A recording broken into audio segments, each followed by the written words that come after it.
Filipina. Selamat datang di Filipina teman-teman. Wah, excited banget ya, gak sabar buat explore Filipina. Kebetulan aku eksplornya di dua tempat ya, di Manila dan juga di Cebu. Ini kurang lebih sekitar 10 hari.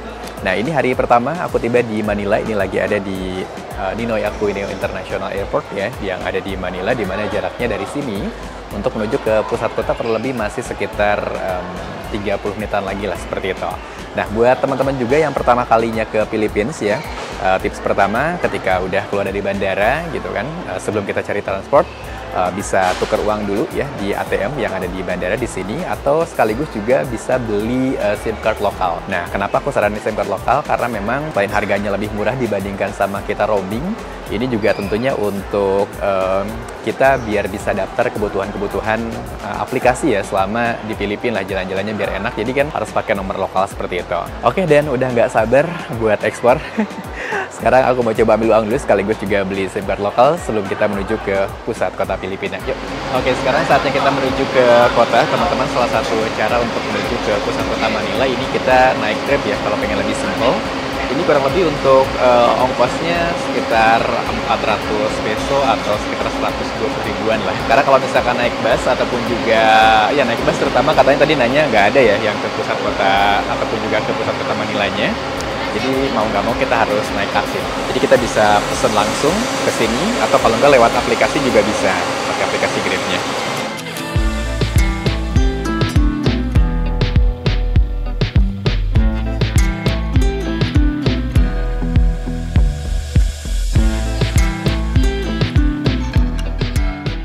Ya, first stop di Manila teman-teman. Sekarang ini aku lagi ada di daerah Binondo. Ini merupakan daerah pecinan atau dikenal dengan Chinatown-nya Manila. Dan ini merupakan pecinan tertua di dunia yang udah ada sejak tahun 1500-an. Vibes-nya bener-bener luar biasa banget di sini ya. Selain arsitektur khas pecinan yang luar biasa, historical banget. Nah, di sini juga tentunya luas teman-teman ya. Jadi dari mulai depan tadi pas saya datang tuh sampai dengan ke arah sebelah sini, terus sampai dengan ke ujung sana juga ini masih luas banget. Nah, nanti kita akan coba explore tentunya apa aja yang menarik yang ada di Chinatown ini, tentunya selain kuliner-kuliner yang boleh dicoba. Sebelum tentunya nanti aku check-in ke hotel pertama yang di Manila. Yuk. Nah, enaknya jalan-jalan di daerah pecinan tuh teman-teman adalah banyak banget street food ya yang bisa dijajal. Wajib pokoknya main ke Manila Chinatown ini untuk jajan ataupun juga sekedar jalan-jalan. Yuk. Saat di Binondo jangan lupa teman-teman buat nyobain salah satu kuliner ini di restoran fast food legendarisnya yang ada di sini, namanya adalah Cuan Ki Restoran. Nah, ini merupakan the oldest fast food ataupun juga fast food tertua yang ada di Binondo. Ini yang udah ada sejak tahun 1940 dan ini ngantri banget biasanya kalau misalnya datangnya itu agak telat, dan ini bukannya dari jam 8 pagi. Jadi kalau misalkan pengen makan di sini usahain pagi karena kalau misalnya udah siang atau bahkan mungkin sampai ke malam itu biasanya ngantri panjang di sini ya. Yuk, sekarang kita akan cobain untuk makan di Cuan Ki Restoran ini. Oke nih teman-teman, ini dia menu-menu yang saya pesen di Cuan Ki ya. Di antaranya ini ada kiampong ataupun juga nasi goreng kampung. Lalu ini ada salah satu best sellernya. Ini ada Sinoy Chicken ya di sebelah sini. Nah, ini untuk harganya ini adalah 60 peso atau sekitar 20.000 ya, 18 ribuan. Nah, kalau misalnya harganya sekitar 230 peso atau sekitar 50.000. Nah, isiannya jadi ini ada ayam seperti ini ya, besar-besar. Ini sepertinya paha, dan isinya ada 1, 2, 3, 4, ada 4. Dan satu lagi saya pesen itu ada shrimp hakau. Karena kebetulan kalau misalkan di sini kan banyak mengandung pop ya. Jadi tadi ada nanya beberapa makanan yang tidak mengandung pop, diantaranya ya ini yang saya pesan, sekaligus juga nanti ada shrimp hakau. Dan masih harus menunggu katanya sekitar 15 menitan. Jadi kita akan cobain aja dulu, ini salah satu best sellernya ataupun juga ayam ininya ya. Nah, ini adalah sausnya dikasih tuh. Sausnya juga beda, ini saya belum tahu nih saus apa ini.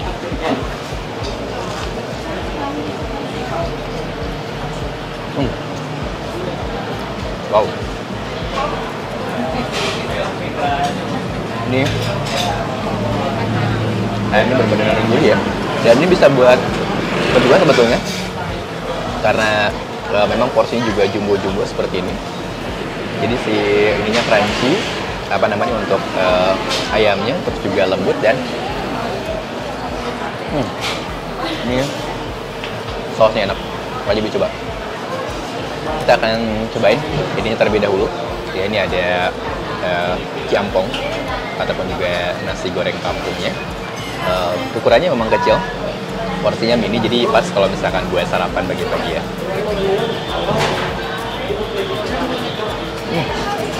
Wow. Ini juga enak banget teman-teman ya. Nah teman-teman, ini dia shrimp hakau yang saya pesan. Jadi sini ada 4 ya, dilengkapi dengan ini dia ada chili oil dan ini jeruk nipis kayaknya ya. Ini buat biar lebih seger, bisa dicampurkan. Oke, kita akan coba rasanya seperti apa. Jadi kalau misalkan untuk shrimp hakau ini harganya itu 160 peso atau kurang lebih sekitar 30.000 satu porsi seperti ini.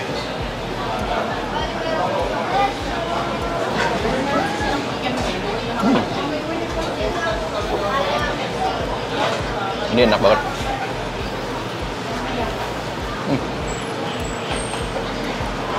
Gurih, lembut, dan emang rasanya juara banget sih. Beda banget sama yang pernah aku cobain di Indo. Ini lebih lembut teksturnya. Wah, ini bener-bener recommended banget teman-teman ya, buat dicoba pastinya.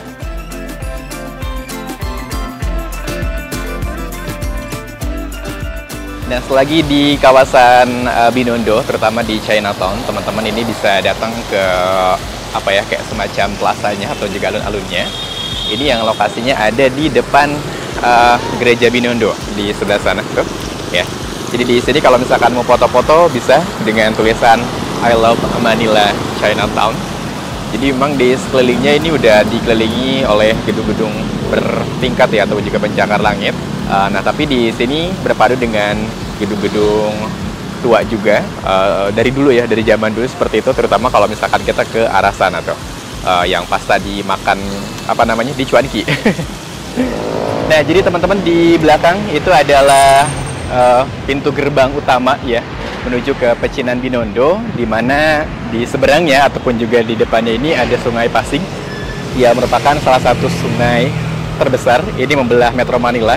Jadi ada kota Manila, ada Makati, ada Pasig juga. Nah, ini dulunya merupakan tempat apa ya, bisa dikatakan jalan perdagangan lah zaman Spanyol. Nah, sementara di seberangnya itu nanti kita akan menuju ke Intramuros yang merupakan kota bertembok ataupun juga wilayah kekuasaannya administratif Spanyol ya ketika zaman penjajahan dulu. Jadi di sebelah sana ada Spanyol, nah di sebelah sininya Pecinan. Gak beda jauh sama ini ya, Batavia. Jadi kan ada daerah Glodok yang buat pecinan. Terus kalau misalkan buat administratifnya itu ada di daerah Kota Tua. Yuk kita akan menuju ke sana.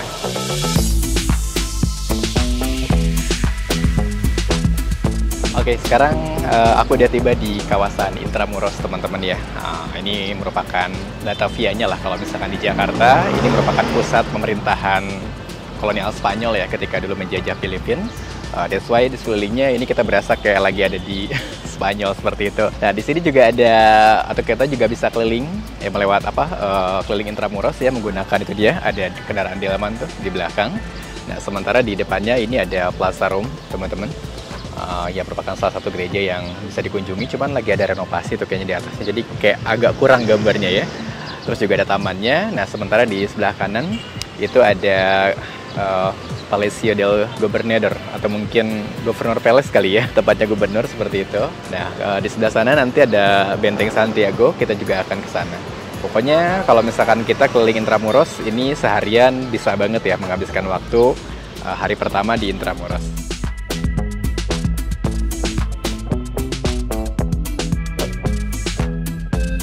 Oke teman-teman, sekarang kita akan coba masuk untuk melihat seperti apa suasana yang ada di dalam Manila Cathedral ini. Yuk. Nah teman-teman, ini dia suasana yang ada di Manila Cathedral. Wow, amazing banget ya. Padahal gereja ini umurnya udah lebih dari 5 abad. Jadi dibangun di tahun 1571. Dan di sini kita tidak hanya bisa mengagumi keindahannya, tapi juga melihat perpaduan arsitektur zaman dulu ya, terus juga peninggalan zaman dulu tentunya dengan suasana di masa modern seperti sekarang. amazing banget. Nah, kita akan coba lihat ke depan.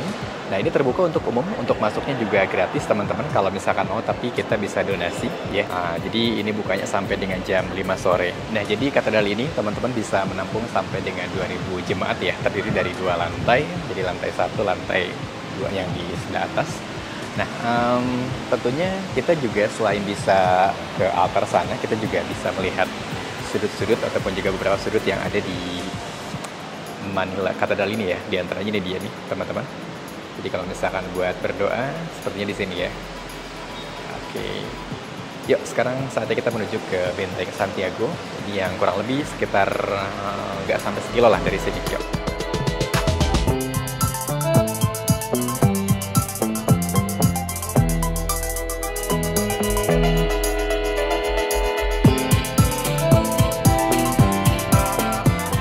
Sekarang aku udah ada di Fort Santiago, teman-teman, atau juga di Benteng Santiago, di mana ini merupakan benteng tertua ya, yang dibangun oleh bangsa Spanyol, sama dengan pembangunan dari katedral di tahun 1571.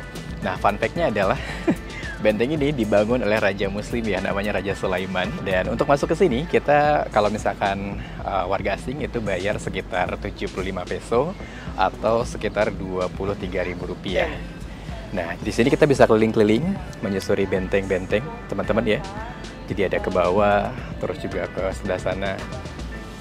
Nah, jadi di sini basically ya memang sebuah benteng pertahanan. Kita akan coba keliling-keliling yuk. Oke, nah ini jadi aku lagi masuk ke sebuah terowongan penghubung, teman-teman ya. Ini vibes-nya agak cukup creepy sih, karena memang ya usianya udah 5 abad ya. Dan ini ke arah sebelah sana tuh masih ada lagi satu tempat di sebelah sana. Kita coba ke sana yuk.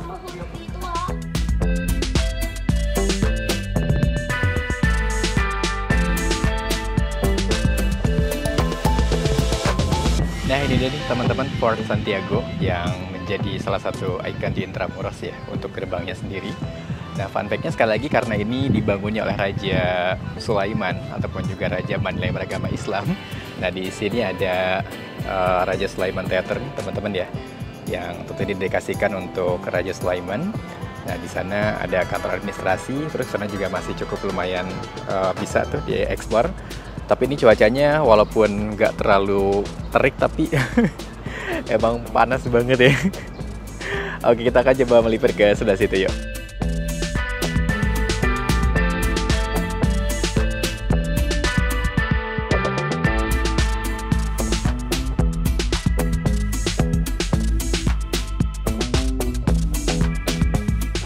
Ya, salah satu experience yang wajib dicoba kalau misalkan ke Manila ataupun juga Filipina, teman-teman, adalah naik jeepney ya, ataupun juga angkotnya Filipina. Nah, ini kebetulan aku lagi nunggu jeepney-nya seperti ini.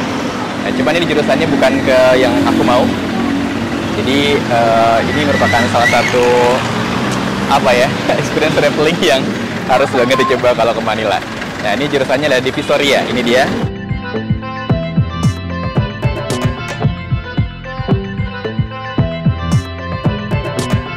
Sekarang aku udah ada di Fort Santiago, teman-teman, atau juga di Benteng Santiago, di mana ini merupakan benteng tertua ya, yang dibangun oleh bangsa Spanyol, sama dengan pembangunan dari katedral di tahun 1571. Nah, fun fact-nya adalah benteng ini dibangun oleh Raja Muslim ya, namanya Raja Sulaiman. Di sebelah sini atau AC-nya juga AC alami kayak gini. Harus dicoba ya kalau misalkan ke Manila. Ini suasananya kayak gini tuh. Ya, jujur ini adalah pengalaman yang seru banget, teman-teman. Wajib dicobain juga kalau misalkan ke Filipina ya, buat naik jeepney. Jadi jeepney ini merupakan kendaraan yang udah lama banget ada di Filipina ya, sejak tahun 1940-an. Dan dulunya merupakan kendaraan perang Amerika yang dimodifikasi. Nah, ini untuk jumlah penumpangnya bisa sampai 20 ya. Nah, udah gitu salah satu hal yang menarik lagi ketika kita naik jeepney adalah ini budaya gotong royongnya. Jadi kalau misalkan kita mau bayar ke supir ya, itu penumpang yang paling depan bisa dikatakan, atau juga bayar estafet. Jadi penumpang penumpang yang paling depan itu yang menjadi istilahnya itu perantara untuk memberikan ke supir sekaligus juga menerima kalau misalnya kembali ke penumpang kayak gini nih. Wah, pokoknya seru banget teman-teman ya, nggak akan nyesel nyobain jeepney. Jadi kalau misalkan ngerasa bingung jurusannya mau kemana atau cuman sekedar ngelilingin kota, ini tinggal tanya-tanya aja ya ke warga sekitar, karena mostly kebanyakan di Manila khususnya bisa dikatakan untuk bahasa Inggris ini famous. Jadi gampang lah kalau misalkan buat nanya-nanya ya. Ini seru banget.